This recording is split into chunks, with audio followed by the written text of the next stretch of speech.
I'm with Fahd Husain, the Dawn newspaper's resident editor in Islamabad, Pakistan, and TCA Raghavan, India's former High Commissioner to Pakistan from 2013 to 2015, eventful years, as always. And today we are talking about the health of the Republic in Pakistan. Of course, India is celebrating its 72nd Republic Day, even as this program is being recorded. But we're talking about Pakistan today, and that's why I'm very fortunate to have Mr. Fahd Husain join me. Gentlemen, welcome to the Print Debates. Thank you. So, Mr. Husain, you're in Islamabad and you're joining me on Zoom link from there. Mr. Raghavan, of course, you're in New Delhi. So, Fahd, to you first. There's a lot happening, as always, in Pakistan, but let me just start by asking you 2 or 3 questions, and perhaps you can take it from there. The first is that Prime Minister Imran Khan, the Pakistan Prime Minister, a couple of days ago in a live television talked about how if he were to lose power and go into the opposition, then things will be much, much worse than they are today. What do you think he was referring to? Well, thank you very much for having me on this discussion, Jyoti, and greetings on Republic Day to both of you and to all the citizens of India. Well, yes, you're right. Politics is heating up in Islamabad. Well, it's actually never cools down, but it's slightly more warmer, even though the weather is much more colder. And a couple of key factors which are feeding into this a fresh round of active politics. One, of course, is a perception that the government of Prime Minister Imran Khan is feeling the pressure, both from the opposition, from the overall state of the economy, as well as the pressures of not being able to deliver on governance issues as they had claimed. And of course, then there's always also this perception that things are not very well between Islamabad and Rawalpindi also. So all of these factors are feeding into this situation where there is renewed speculation that perhaps the opposition smells an opportunity to bring about an in-house change, although as yet they don't seem to have the numbers. But generally, if you were to believe, the whisperings in the capital, which I'm sure are not too dissimilar in the Indian capital, also amongst the journalistic community, that's the nature of doing journalism in the capital. So if those whisperings are to be believed, then the next couple of weeks are important. Mm-hmm. The opposition is not committing that they're going to try and bring about an in-house change, but they're also not denying. And I think Prime Minister Imran Khan's statement that you referred to came in this backdrop, and it, the general assessment of his that particular comment is an acknowledgement that he is also feeling the heat, he is also feeling the pressure, and that in perhaps some ways, he is thinking of what he would do were he to be ousted from power. So that's the nature of the situation at this particular point. Right. Fahd, can I just pick up on a comment that you just made, which is that perhaps, and of course nobody knows for sure, and we read your column in Dawn very closely, you've just written one on the presidential system, but perhaps you said things are not so good between Islamabad, which is where Prime Minister Imran Khan is, his government is held, and Rawalpindi, which is of course the home of the Pakistan Army, the all-powerful Pakistan Army. So what am I reading into this? Am I reading more than what you're saying? Well, there isn't much to read in substantive terms. A lot of it is perception-based. But as you mentioned, suddenly there was the last perhaps week or so, there's been this campaign on social media about why Pakistan needs the presidential system. Now, this is not a new debate. Right. It tends to crop up, every couple of years, and it's not the first time that people are demanding it. In fact, we've had presidential form of governance for many, many years. So that debate came out, and most of it was being pushed on social media by accounts linked to supporters of the government.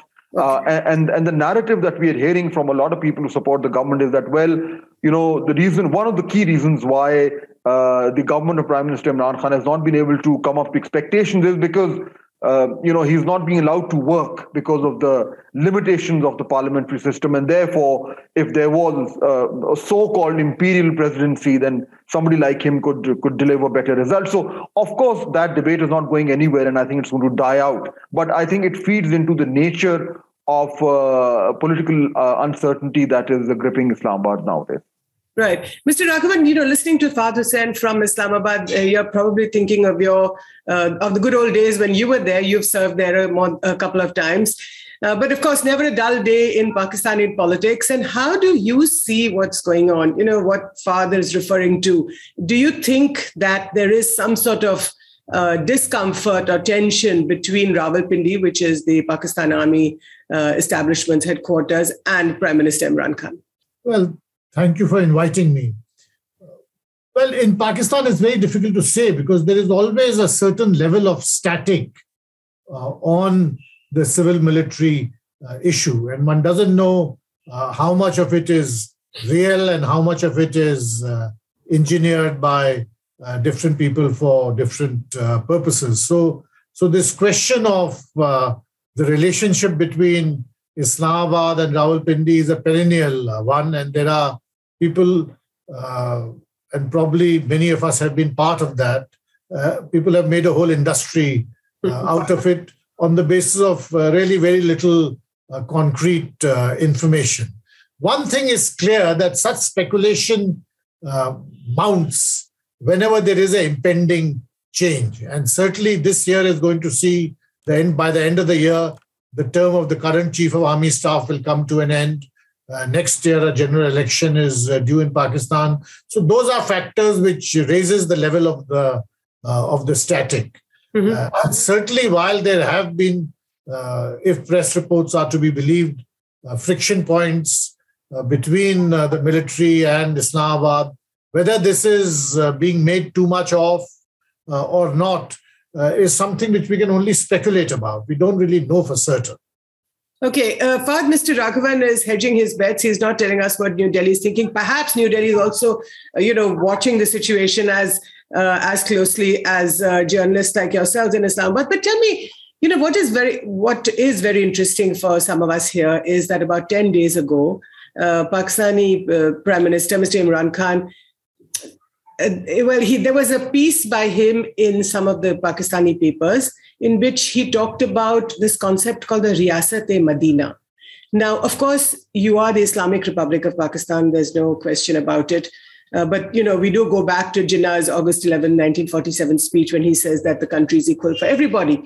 But explain to me, in 2022, why does the Pakistani Prime Minister need to fall back on such overtly religious phrases, right? Where he says the idea of unity or tawheed, it comes from the Quran, and in a sense, the entire religion is based on that. I mean, obviously, I'm not saying that there's anything wrong with the religion. All of us in India, in the subcontinent, know that religion and politics is very, very closely entwined in our own country, in India. But do you think that this is what is interesting about this is that it's come at a time like this? Can you explain? So, the concept of Riyasat-e-Madina that the Prime Minister Imran Khan has referred to in this article has become one of the central tenets of his political narrative. And essentially, what he refers to is, in his mind, a welfare state. So his argument is that Pakistan should be a welfare state where the state should be able to take care of all the key responsibilities of citizens, including health, education, and many other factors. So that's his political philosophy. And he's been talking about this for a number of years, even when he was in the opposition. Now, there are a couple of strong points to this and a couple of weak points. The strong point is that the concept of a welfare state in a country like Pakistan actually does resonate because of the problems in terms of the social sector and the fact that, we have such a large number of people who are below the poverty line. And I think that's something that both of our countries share. In such a society, the concept of the state looking after the weaker segments of society does find political and social resonance. And the Prime Minister Imran Khan has actually made use of that to promote his agenda of governance, which is based on this kind of a political philosophy. The downside is that how do you make it happen? Mm-hmm. Where do you bring the kind of resources that are required to make a welfare state? And what are the nitty-gritties of putting together the kind of structure that can bring his vision to life? So he struggled in the implementation of this concept, but he's essentially said that this is what I want to do, even if I'm struggling to get it done. But I'm clear that this is the kind of state that I want in Pakistan. This is slightly different from what his opponents have argued. So yes, he frames the concept in religious terms because it is easier for people to relate to it. Okay. But in essence, he is talking about a modern welfare state, and very often he gives the example of, for example, the Netherlands or Sweden as models of welfare states that he has in mind. That's fascinating, Mr. Raghavan. Do you have a comment on Prime Minister Imran Khan's concept of the Riyasat-e-Madina? Have you thought about? Prime Minister Imran Khan has, for a long time, always had this tendency to conjure up utopian models as part of his politics. But all politicians do that, don't they? All politicians do that, but he does it to a much greater extent, because his approach always was that it was very simple to resolve all of Pakistan's problems. In a sense, his USP was that he was able to simplify all the complexities of governance in Pakistan, and he gained a great deal of traction by means of that simplification in 2013, 2014, 2015, and perhaps later too. I think now, confronted with the challenges of governance, and really, while there is a strong case about how the government in Pakistan, as indeed in the whole of South Asia, has to intervene much more radically to bring about some element of welfare measures in its policies. But you have to confront that general thing with Pakistan's current economic position, where, in fact, the record of Mr. Imran Khan's government has not been spectacular. Current rates of inflation, what has happened to the Pakistani rupee, the lack of business confidence, these are all serious issues which reflect on government policy. And I think one of Prime Minister Imran Khan's key weaknesses has been the handling of the finance portfolio.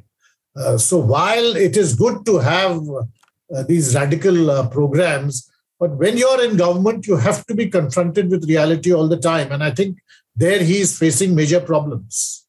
So Fahd, the point is that if economy is the bedrock of governance, and in fact, Pakistan has asked the International Monetary Fund a week or 10 days ago not to review or to postpone the review of Pakistan's economy because it cannot fulfill some of the conditions that the IMF has put forward.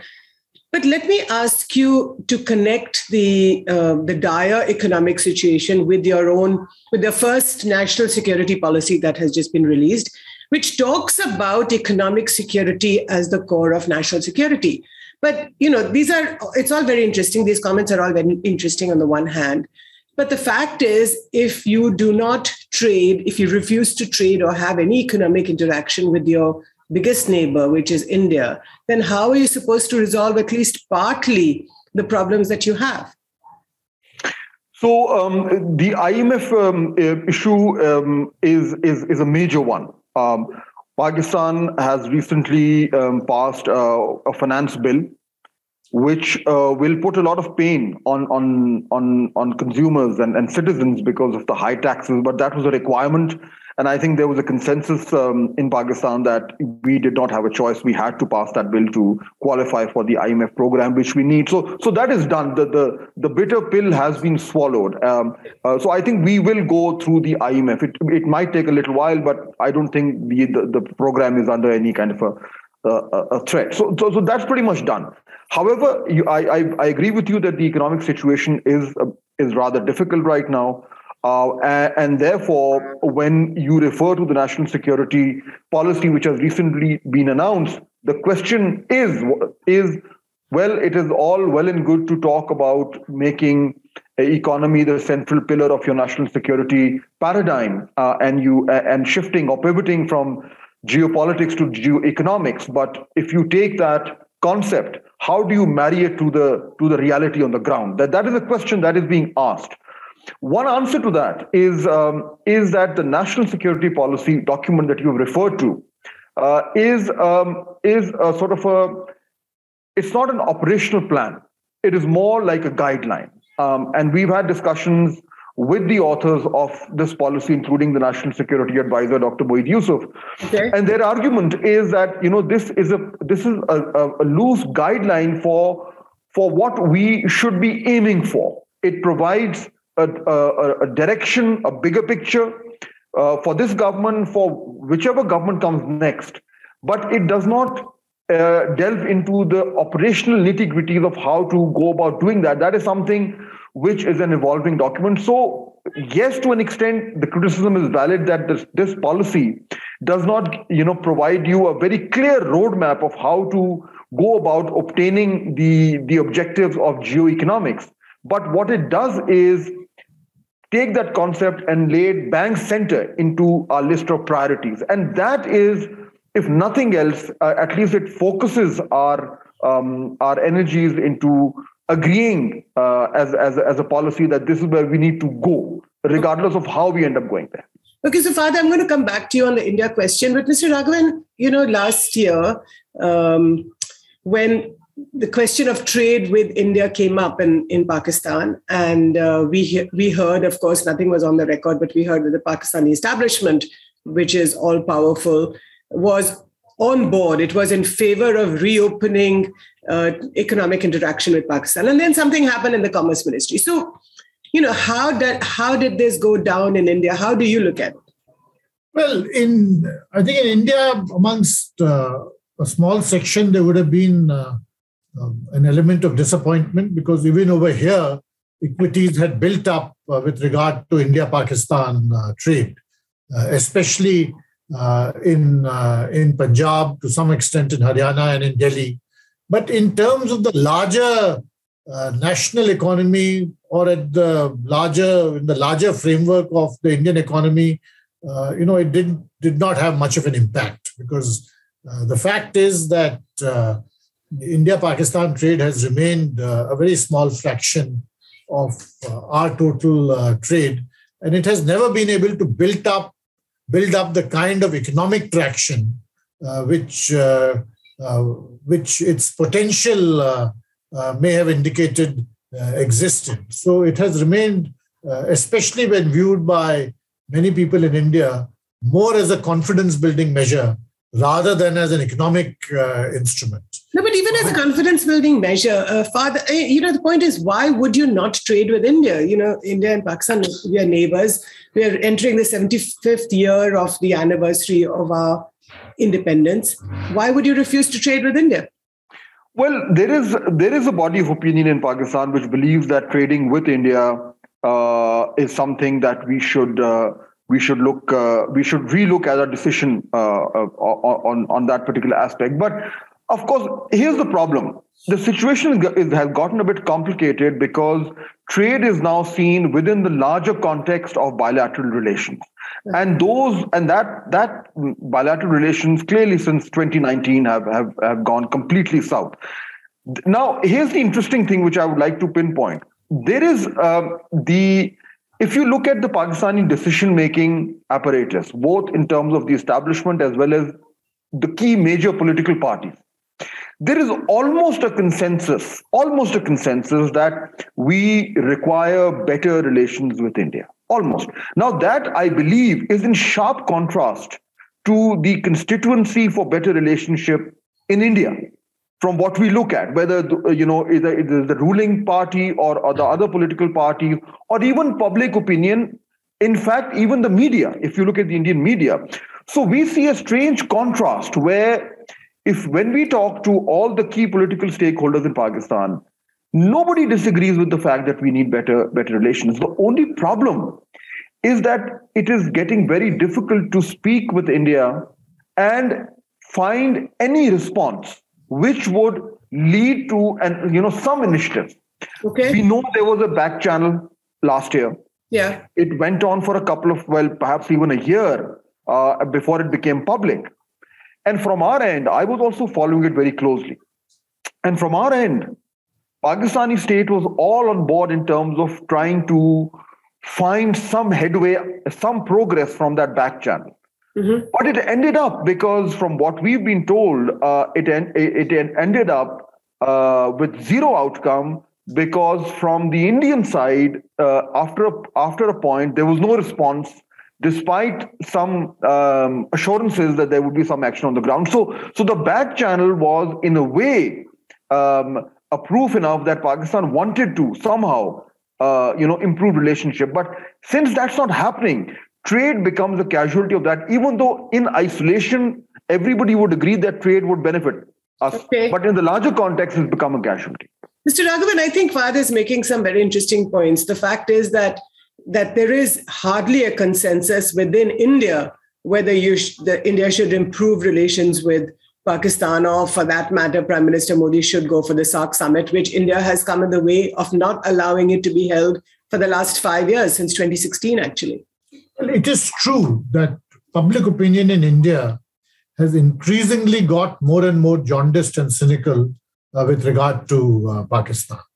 And I think one needs to confront that fully, rather than just say that this is a very bad thing. I think there are reasons why that has happened, and it has to do with the kind of understanding which has developed quite widely in India about India-Pakistan relations. No, are you talking about cross-border terrorism? You're talking about There is a general sentiment that taking initiatives with Pakistan is too dangerous because it leads to major attacks on us. Now, this perception has to be addressed, and we will not really see any kind of significant change in public opinion, which has quite a considerable influence on how political leaders approach the issue also, unless this perception is addressed much more frontally than it has done. Because at a general level, everyone agrees that neighbors should try to have stable relations, no matter what are the difficulties which exist. But when one moves from the general to the particular, you will find that there are lots of complexities which cannot be wished away. So we are back, Mr. Raghavan, to the old conundrum or the old paradigm, which is, India insists cross-border terrorism should come to an end, and Pakistan insists that Article 370 should be that the revocation of Article 370 in August 2019 should be reversed. So we are back to the same impasse, basically. Well, actually, if you see the current impasse in India-Pakistan relations, it predates August 2019. It is not as if the legislative changes with regard to J&K have led to this impasse. Maybe they have cemented the impasse further, but the impasse had come into effect sometime from 2016 onwards, and really one should go into the reasons as to why that happened. There is, therefore, the question of how do we make forward movement possible. And as you say, it is a whole conundrum. There often doesn't appear to be a way out of it. But as I said, in India-Pakistan relations, you should not expect linear movement all the time. There will always be unexpected developments, and these will often take the relationship forward in a way nobody had expected. Allow me to make a point. Yes, please. I think there's another interesting aspect to it. Mr. Raghavan was speaking about the public opinion in India. And I think there is a sharp contrast to the public opinion here. Now, there could be various reasons for it, including the role of the media and how it frames or presents the other country. But one very important differentiation that I've actually noticed or seen is that as far as in the Pakistani political discourse, India does not figure at all. It is a very divisive political landscape, as you well know. But in the entire political debate, in political campaigns, in political agendas, in political debates, India is irrelevant. Mm-hmm. Whereas, if you look at the political discourse in India, Pakistan seems to find a very central place. And this is a very strange contradiction that I see. And I think this leads in some ways to why public opinion in India is so anti-Pakistan, whereas public opinion in Pakistan is nowhere near as toxic against India as it is. And I think this is probably the nature of political discourse in India and how it is absolutely completely different from the internal political discourse in Pakistan, which does not mention India at all, except at a remote periphery. Mr. Raghavan, I think Fahd has a good point.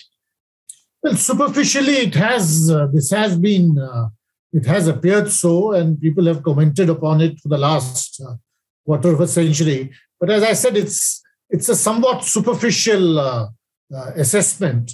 Not that I disagree entirely with what Mr. Hussain is saying, but I think the issues are much more complex than they are being made out to be. I mean, first and foremost, this view that Pakistan is a major internal political factor in India is not correct. It certainly grabs the headlines in that way because a polemical point is often made with regard to Pakistan and therefore it makes news. But it is not really a political factor in India. Mm-hmm. Because India is too big. Most of India, Pakistan is too remote an issue to be really a central one. But you know, it's the headlines, then it serves the purpose. If it makes the headlines, from the headlines, you can leave with that impression.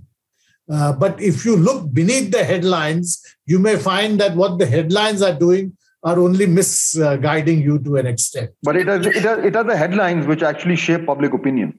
Well, to some extent, perhaps. But I don't think it really makes that much of a difference because this view has certainly crystallized in many ways since the 1990s that India is not a political issue in Pakistan, while Pakistan continues to be a political issue in India. But if you look at the aggregate of developments in the past 2 decades, you will find that it is not so. There are much better explanations for what has gone wrong in India-Pakistan relations than this factor. So give me one better explanation than the fact that I would say that if you look at, let's say, what has happened in India-Pakistan relations since 2013, 2014, you will find that certainly, if we resort to explanations such as this, that Pakistan is a political factor in India, I think we will evade the issue about how central the terrorism factor has been in guiding public opinion in India. Mm-hmm. And despite that centrality, the fact that many initiatives were taken by India and by the Indian leadership, regardless of their position in the domestic political spectrum, but that those initiatives did not work. And because of that, a certain cynicism has set in, certainly. And as I said, that cynicism should be addressed and not be left unattended to. Well, I mean, if we can go a bit deeper on this particular point. See, there was India-Pakistan relations were held hostage to a certain kind of binary. I mean, we've debated this point till the end, whether, the cross-border terrorism versus India's illegal occupation in Kashmir and etc. We've had these debates all the time. However, the point is that, if the governments become hostage to those binaries, then it is very difficult for them to read the nuances within bilateral relations. And the one nuance which India unfortunately is missing is that in the last couple of years, there has been a very significant and not so subtle shift in the way that Pakistan has been dealing with India, and also in terms of the levels of violence, etc., etc. There has been a change of policy. It has been registered, acknowledged, and recognized. And if India really wanted to take advantage of this nuanced change in Pakistan, there were plenty of opportunities. But it seems that Indian decision-making has itself become hostage to its own political rhetoric. And therefore, it's become very difficult for any government, especially the present one, to first take its political campaign on Pakistan to a pitch and then bring it down for a nuanced actual policy. So this dichotomy in the way that India is dealing with Pakistan policy is restricting space for the BJP government itself to be a little bit more nimble-footed in terms of trying to take advantage of the nuanced change in Pakistan's policy. But Fahd, can I ask you, perhaps one of the things that Mr. Raghavan is referring to is, if you remember in December 2015, Prime Minister Modi himself paid a very sudden and surprise visit to Lahore. You remember that? Then Nawaz Sharif was Prime Minister and his granddaughter was getting married, and ostensibly that was the reason कि पड़ोसी देश से हमारे मतलब आपको जो है बधाई देने. And within a week, because this happened on the 25th of December 2015, within a week, on the 1st of January 2016, there was a terrorist attack in Kashmir. Now, in India, we believe that that was mounted by the establishment, by your Pakistani establishment. So are you saying today that when you talk about this change, are you saying that there is a change within the army, within the Pakistan army, that believes now that peace with India is necessary? See, the incident that you're referring to, of course, is many years old now, and there are a lot of different interpretations, and one can also talk about, what happened in occupied Kashmir after that. But the fact is that there has been two parallel changes. And that's what I'm referring to, the difficulty of recognizing the change in each other's politics and seeing whether we can find new opportunities. So in Pakistan, in the last couple of years, there has been a change in terms of a greater effort to find common ground with India, despite the fact, that the events of 2019 in occupied Kashmir have changed the dynamics. So despite that major event, there is still a constituency in Pakistan which is looking for an opening with India. But also, please remember, there have been two important, significant changes from your side also, which are difficult to digest here. One is, of course, the August 2019 major change in occupied Kashmir. And number two, also the way this Hindutva-driven politics is dealing with the issue of minorities and especially Muslims. And that has a direct impact here in Pakistan. So despite this major shift in Indian society and Indian politics, despite all of that, there is still a constituency in Pakistan which is looking for some kind of an initiative from India which could justify an opening. But it's not coming. And that is why I think everything seems to be frozen in time right now. Mr. Raghavan, do you have a comment? Frankly, if there is such a change or if there is such a constituency which seeks to bring about this change, and it has been, there is a nuance which India should have noticed. Frankly, I haven't noticed it. If the nuance is so subtle that it escapes all notice, then maybe it needs to be a little less subtle, because the signs which have come out from Pakistan in the past 2.5 years have generally been quite strongly negative. And one can take the view that after August 2019, what did you expect? In my view, the Pakistani reaction to the legislative changes on J&K were more emotional than driven from a policy perspective. Because what does that mean? What it means is that, that India and Pakistan have different views about the status of J&K is not new. And for a very long time, these views have been held quite consistently by both sides. So for instance, the position India always took with regard to any internal change which the government of Pakistan made with regard to Pakistan occupied Jammu and Kashmir or with regard to Gilgit-Baltistan, is that we do not recognize the validity of these changes because the whole of that territory is under the illegal occupation of the government of Pakistan. And because of that, the details of the changes made are not significant.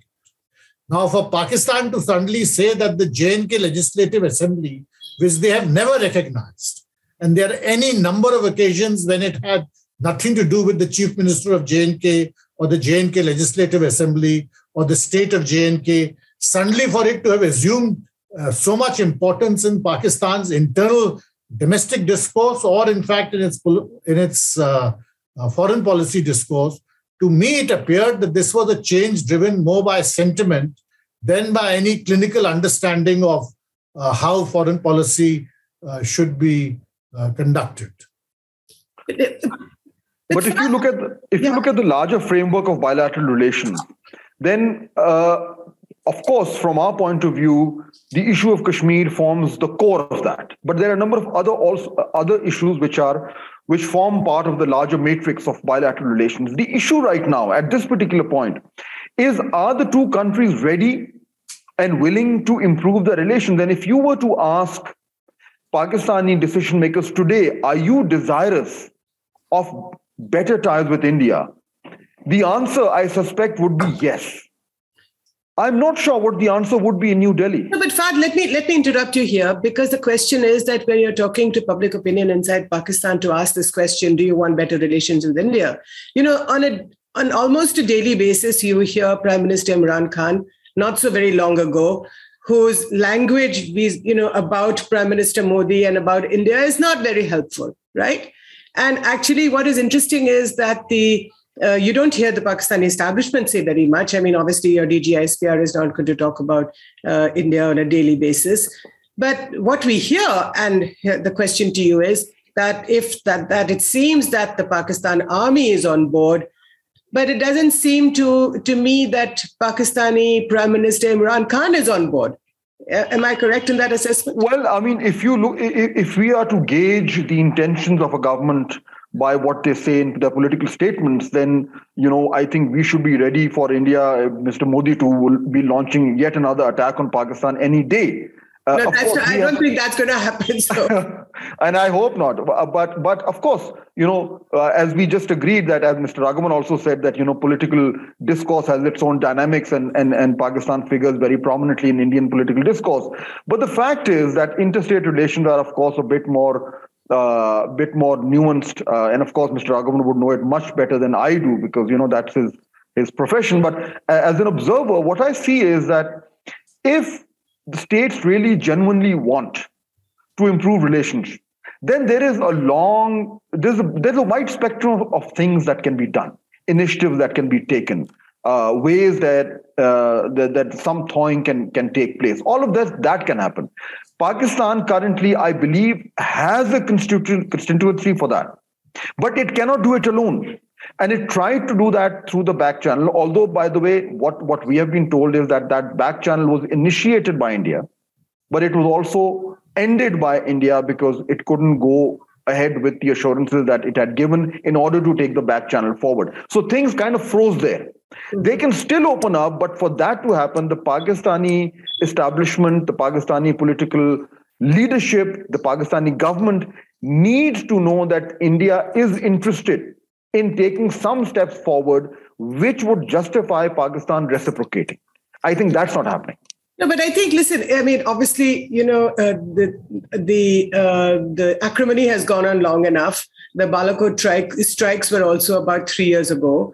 So the SAARC summit that we've talked about earlier has been pending since 2016. So my question to you both is, can you use economics as a way to pave the way to improve the political situation? Mr. Raghavan? No, you can use a number of instruments to improve the current situation. And I mean, if you ask most people in Pakistan or most people in India, do you want better relations with the other country? I mean, I would say that most people will say, both in India and Pakistan, yes, but they would also say yes, but. And often the devil lies in the but, because there is a certain expectation from both sides, which is clearly not being met. Now, as far as trade is concerned, yes, there is a certain potential. Apart from its economic merit, there is a certain confidence-building potential. But I think Pakistan has banned trade with India after August 2019. I think something needs to be done about the ban if we are to move forward at all. And the ban has nothing to do with the issue of MFN and how goods will go and so on and so forth. But first, that ban has to be addressed frontally. So I think that would be a good step if the ban is lifted, and then one sees what happens next. Because as I said, the ban was imposed as part of a package of measures which were driven more by sentiment than by any kind of clinical understanding of what is happening.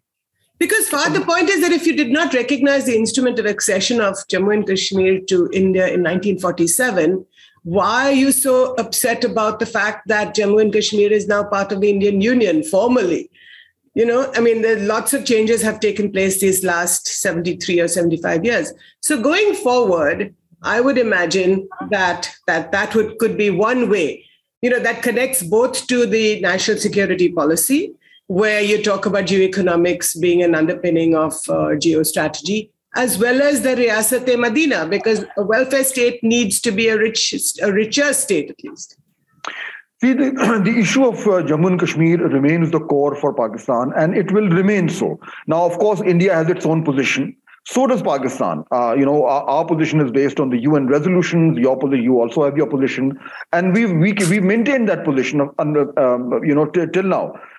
The larger question is, can we manage our relationship so that at some point we can resolve this issue without resorting to violence, and finding some via media by which this issue can be resolved. Now, of course, people far more qualified than me, I think should speak about this in terms of the legalities of the issue.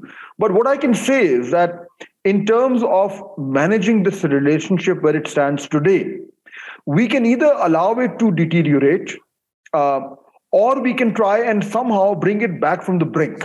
We went to the brink a couple of years back. I don't think it suits either of the country to go to risk such an outcome again. How do we do that? How do we manage that when the constituency for peace is not the same in the two countries? I fear, as India moves towards this general election, which I believe are in 2024. Yours is before ours. Ours is in 2023. That's right. As I said earlier, in our political campaign, India does not figure, and it is unlikely to figure. But as India moves towards this general elections, the rhetoric against Pakistan is going to flame up even more.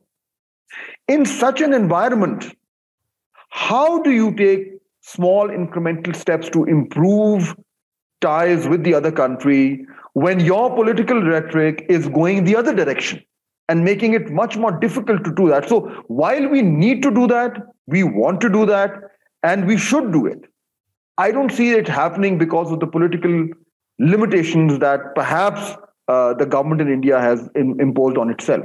Okay, so let me ask the last question to both of you. And Fahd, let me start with you. The last question is, what is Prime Minister Imran Khan's relationship with the Pakistan Army like? Because if you have elections in 1 year coming up, there hasn't been very much to show for it. For example, the Nawaz Sharif's so-called millions have still not been brought back.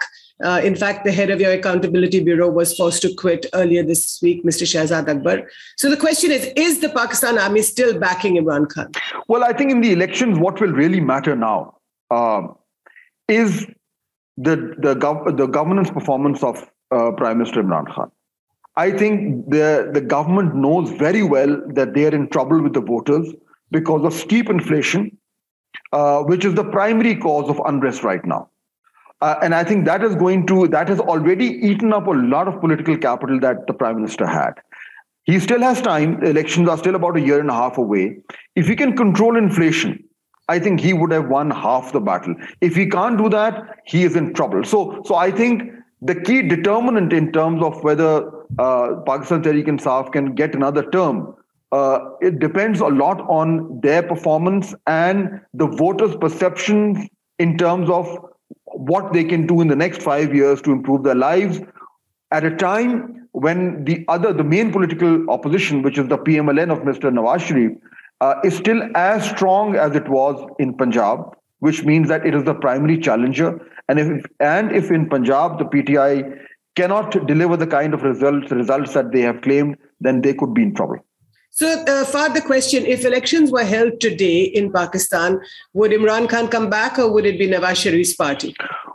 Well, I mean, the current conventional wisdom is that clearly because of the deep unpopularity of the present government, because of the economic situation, that the PMLN would probably be more favorable in terms of coming back. This is what the situation stands at now, especially in Punjab, which provides the bulk of the seats in the National Assembly. But which is why I think in the next year and a half, if the Prime Minister can somehow reverse this slide, he may still have a fighting chance.